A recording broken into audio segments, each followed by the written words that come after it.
हरे कृष्णा। जय श्री हरि। ओम नमः शिवाय।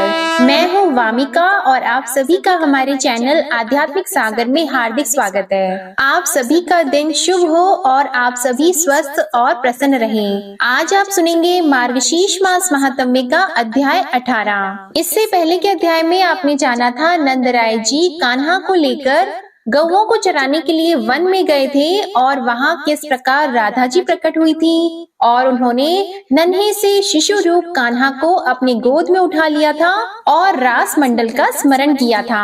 आज के अध्याय में आप बहुत ही रोचक कथा सुनने वाले हैं भगवान श्री कृष्ण और राधा जी के विवाह की। इस कथा में आप जानेंगे कि स्वयं ब्रह्मा जी ने वृंदावन में जाकर किस प्रकार भगवान श्री कृष्ण और राधा रानी का विवाह संपन्न कराया और इसके बाद क्या हुआ इसका वर्णन। अब सुनिए आज का अध्याय।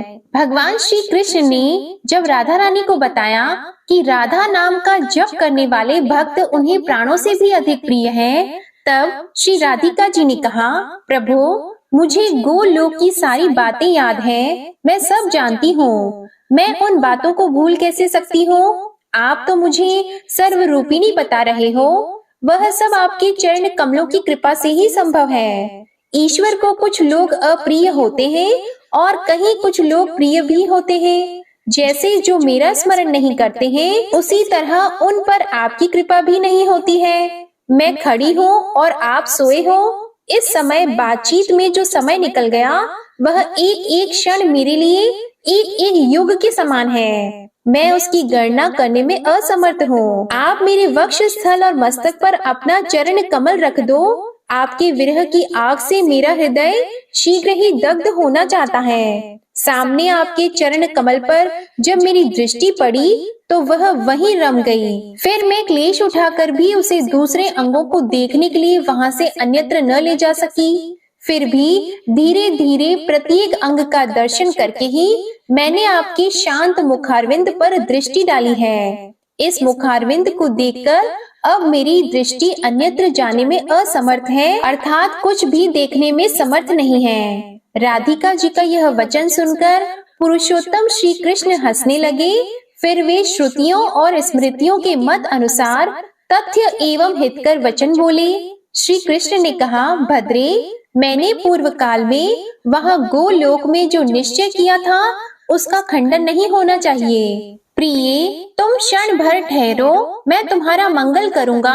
तुम्हारे मनोरथ की पूर्ति का समय स्वयं आ पहुँचा है। राधे पहले मैंने जिसके लिए जो कुछ लिख दिया है और जिस समय उस मनोरथ की प्राप्ति का निश्चय कर दिया है, उस पूर्व निश्चय का खंडन मैं स्वयं ही नहीं कर सकता। फिर विधाता की क्या विसात है जो उसे मिटा सके। मैं विधाता का भी विधाता हूँ। मैंने जिनके लिए जो कुछ विधान कर दिया है उसका ब्रह्मा आदि देवता भी कदापि खंडन नहीं कर सकते। इसी बीच में ब्रह्मा श्री हरि के सामने आए। उनके हाथों में माला और कमंडलू शोभा दे रहे थे। चारों मुखों पर मंद मुस्कान खेल रही थी। निकट जाकर उन्होंने श्री कृष्ण को नमस्कार किया और आगम के अनुसार उनकी स्तुति की। उस समय उनके नेत्रों से आंसू झर रहे थे। संपूर्ण अंगों में रोमांच हो आया था और भक्ति भाव से उनका मस्तक झुका हुआ था। स्तुति और नमस्कार करके जगत धाता ब्रह्मा श्री हरि के और निकट गए। उन्होंने अपने प्रभु को भक्ति भाव से पुनः प्रणाम किया। फिर वे श्री राधिका के समीप गए और माता के चरण कमल में मस्तक रखकर उन्होंने भक्ति भाव से नमस्कार किया। शीघ्रता पूर्वक माता राधिका के चरणाविंदों को अपने जटा जाल से वेष्टित करके ब्रह्मा जी ने कमंडलू के जल से प्रसन्नता पूर्वक उनका प्रक्षालन किया। फिर दोनों हाथ जोड़कर वे आगम के अनुसार श्री राधा की स्तुति करने लगे। ब्रह्मा जी बोले, हे माता, भगवान श्री कृष्ण की कृपा से मुझे आपके चरण कमलों के दर्शन का सौभाग्य प्राप्त हुआ है। ये चरण सर्वत्र और विशेषतः भारतवर्ष में सभी के लिए परम दुर्लभ है। मैंने पूर्व काल में पुष्कर तीर्थ में सूर्य के प्रकाश में बैठकर परमात्मा श्री कृष्ण की प्रसन्नता के लिए 60,000 वर्षों तक तपस्या की। तब वरदाता श्री हरि मुझे वर देने के लिए स्वयं पधारे। उनके वर मांगो ऐसा कहने पर मैंने प्रसन्नता पूर्वक अभीष्ट वर मांगते हुए कहा, हे गुणातीत परमेश्वर, जो सबके लिए परम दुर्लभ है, उन राधिका जी के चरण कमल का मुझे इसी समय शीघ्र दर्शन कराइए। मेरी यह बात सुनकर ये श्री हरि मुझ तपस्वी से बोले, वत्स, इस समय क्षमा करो,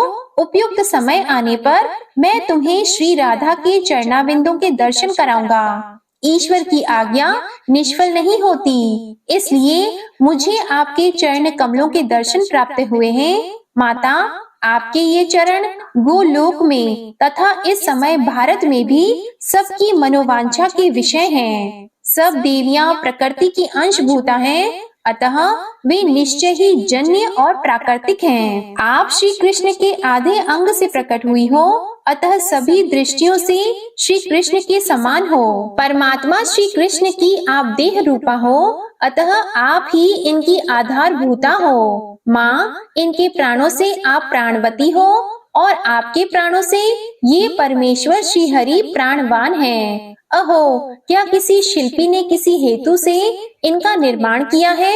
कदापि नहीं। अंबिके, ये श्री कृष्ण नित्य हैं और आप भी नित्या हो। आप इनकी अंश स्वरूपा हो या ये ही आपके अंश है? इसका निरूपण किसने किया है? मैं जगत श्रेष्ठा ब्रह्मा स्वयं वेदों का प्राकट्य करने वाला हूँ। उस वेद को गुरु के मुख से पढ़कर लोग विद्वान हो जाते हैं, परंतु वेद अथवा पंडित आपके गुणों या स्तोत्रों का शतांश भी वर्णन करने में असमर्थ हैं। फिर दूसरा कौन आपकी स्तुति कर सकता है? स्तोत्रों का जनक है ज्ञान और सदा ज्ञान की जननी है बुद्धि। माँ राधे, उस बुद्धि की भी जननी आप हो। फिर कौन आपकी स्तुति करने में समर्थ होगा? जो ईश्वरों के भी ईश्वर परमात्मा है, उनकी योग्य और अयोग्य पर भी समान कृपा होती है। जो पालन के योग्य संतान है, उसका क्षण क्षण में गुण दोष प्रकट होता रहता है, परंतु माता और पिता उसके सारे दोषों को स्नेह पूर्वक क्षमा करते हैं। यों कहकर जगत श्रेष्ठा ब्रह्मा उन दोनों के सर्ववंद्य एवं सर्व वांछित चरण कमलों को प्रणाम करके उनके सामने खड़े हो गए। जो मनुष्य ब्रह्मा जी के द्वारा किए गए इस स्तोत्र का तीनों संध्याओं के समय पाठ करता है, वह निश्चय ही राधा माधव के चरणों की भक्ति एवं दास्य प्राप्त कर लेता है। अपने कर्मों का मूल्योच्छेद करके सुदुर्जय मृत्यु को भी जीतकर समस्त लोगों को लांघता हुआ वह उत्तम गोलोक धाम में चला जाता है। भगवान श्री नारायण कहते हैं, ब्रह्मा जी की स्तुति सुनकर श्री राधा ने उनसे कहा, विधाती, तुम्हारे मन में जो अभीष्ट हो वह वर मांग लो। राधिका जी की बात सुनकर जगत श्रेष्ठा ब्रह्मा ने उनसे कहा, माँ, आप दोनों के चरण कमलों की भक्ति ही मेरा अभीष्ट वर है, उसे ही मुझे दे दो। विधाता के इतना कहते ही श्री राधा ने तत्काल बहुत अच्छा कहकर उनकी प्रार्थना स्वीकार कर ली। तब लोकनाथ ब्रह्मा ने पुनः भक्ति भाव से श्री राधा को प्रणाम किया और उस समय उन्होंने श्री राधा और श्री कृष्ण के बीच में अग्नि की स्थापना करके उसे प्रज्वलित किया। फिर श्री हरि के स्मरण पूर्वक विधाता ने विधि से उस अग्नि में आहुति डाली। इसके बाद श्री कृष्ण पुष्प शैया से उठकर अग्नि के समीप बैठे। फिर ब्रह्मा जी की बताई हुई विधि से उन्होंने स्वयं हवन किया। इसके बाद श्री कृष्ण और श्री राधा को प्रणाम करके ब्रह्मा जी ने स्वयं पिता के कर्तव्य का पालन करते हुए उन दोनों से कौतुक अर्थात वैवाहिक मंगल कृत्य कराए और 7 बार अग्निदेव की परिक्रमा करवाई। इसके बाद श्री राधा से अग्नि की परिक्रमा करवाकर श्री कृष्ण को प्रणाम करा के राधा जी को उनके पास बिठाया। फिर श्री कृष्ण से राधा का हाथ ग्रहण करवाया और माधव से 7 वैदिक मंत्र पढ़वाए। इसके बाद वेदज्ञ विधाता ने श्री हरि के वक्ष स्थल पर राधिका जी का हाथ रखवाकर राधिका जी के पृष्ठ देश में श्री कृष्ण का हाथ रखवाया और राधा जी से 3 वैदिक मंत्रों का पाठ करवाया। और इसके बाद ब्रह्मा जी ने पारिजात के पुष्पों की आजानुलंबिनी माला श्री राधा जी के हाथ से श्री कृष्ण के गले में डलवाई। इसके बाद कमल जन्मा विधाता ने पुनः श्री राधा और श्री कृष्ण को प्रणाम करके श्री हरि के हाथ से श्री राधा के कंठ में मनोहर माला डलवाई। फिर श्री कृष्ण को बैठाया और उनके वाम पार्श्व में मंद मंद मुस्कुराती हुई श्री कृष्ण हृदया राधा जी को भी बैठाया। इसके बाद उन दोनों से हाथ जुड़वाकर 5 वैदिक मंत्र पढ़वाए। इसके बाद विधाता ने पुनः श्री कृष्ण को प्रणाम करके जैसे पिता अपनी पुत्री का दान करता है, उसी प्रकार राधिका जी को उनके हाथ में सौंप दिया और भक्ति भाव से वे श्री कृष्ण के सामने खड़े हो गए। इसी बीच में आनंदित और पुलकित हुए देवगण दुंदुभी, आनक और मुरज आदि बाजे बजाने लगे। विवाह मंडप के पास पारिजात के पुष्पों की वर्षा होने लगी। श्रेष्ठ गंधर्वों ने गीत गाए और झुंड की झुंड अप्सराएं नृत्य करने लगी। ब्रह्मा जी ने श्री हरि की स्तुति की और मुस्कुराते हुए उनसे कहा कि आप दोनों के चरण कमलों में मेरी भक्ति बढ़े, यही मुझे दक्षिणा दीजिए। ब्रह्मा जी की बात सुनकर स्वयं श्री हरि ने उनसे कहा, हे ब्राह्मण, मेरे चरण कमलों में आपकी सुदृढ़ भक्ति हो। अब आप अपने स्थान को जाओ और आपका कल्याण होगा, इसमें संशय नहीं। वत्स, मैंने जो कार्य आपके जिम्मे लगाया है उसका मेरी आज्ञा के अनुसार पालन करो। हे मुने, श्री कृष्ण का यह आदेश सुनकर जगत विधाता ब्रह्मा जी श्री राधा कृष्ण को प्रणाम करके प्रसन्नता पूर्वक अपने लोक को चले गए। ब्रह्मा जी के चले जाने पर मुस्कुराती हुई देवी राधिका जी ने बाकी चितवन से श्री हरि के मुंह की ओर देखा और लज्जा से अपना मुंह ढक लिया। उस समय उनका सर्वांग पुलकित हो उठा था। वे प्रेम वेदना का अनुभव कर रही थी। श्री हरि को भक्ति भाव से प्रणाम करके श्री राधा उनकी शैया पर गईं। वहां चंदन, अगुरु, कस्तूरी और केसर का अंगराग रखा हुआ था। श्री राधा जी ने श्री कृष्ण के ललाट में तिलक करके उनके वक्ष स्थल में चंदन लगाया। फिर सुधा और मधु से भरा हुआ मनोहर रत्न पात्र भक्ति पूर्वक श्री हरि के हाथ में दिया। जगदीश्वर श्री कृष्ण ने उस सुधा का पान किया। इसके बाद श्री राधा ने कपूर आदि से सुवासित सुरम्य तांबूल श्री कृष्ण को दिया। श्री हरि ने उसे सादर भोग लगाया। फिर श्री हरि के दिए हुए सुधा रस का मुस्कुराती हुई श्री राधा ने आस्वादन किया। साथ ही उनके दिए हुए तांबूल को भी श्री हरि के सामने ही खाया। श्री कृष्ण ने प्रसन्नता पूर्वक अपना चबाया हुआ पान श्री राधा जी को दिया। राधा जी ने बड़ी भक्ति से उसे खाया और उनके मुखारविंद मकरंद का पान किया। इसके बाद मधुसूदन ने भी श्री राधा से उनका चबाया हुआ पान मांगा, परंतु राधिका जी ने नहीं दिया। वे हंसने लगी और बोली, क्षमा कीजिए। माधव ने राधा के हाथ से रत्नमय दर्पण ले लिया और राधिका जी ने भी माधव के हाथ से बलपूर्वक उनकी मुरली छीन ली। राधा जी ने माधव का और माधव ने राधिका जी का मन मोह लिया। प्रेम मिलन के बाद राधा जी ने प्रसन्नता पूर्वक परमात्मा श्री कृष्ण को उनकी मुरली लौटा दी। श्री कृष्ण ने भी राधा जी को उनका दर्पण और उज्जवल क्रीड़ा कमल दे दिया। उनके केशों की सुंदर वेणी बांध दी और भाल देश में सिंदूर का तिलक लगाया। विचित्र पत्र रचना से युक्त सुंदर वेश संवारा।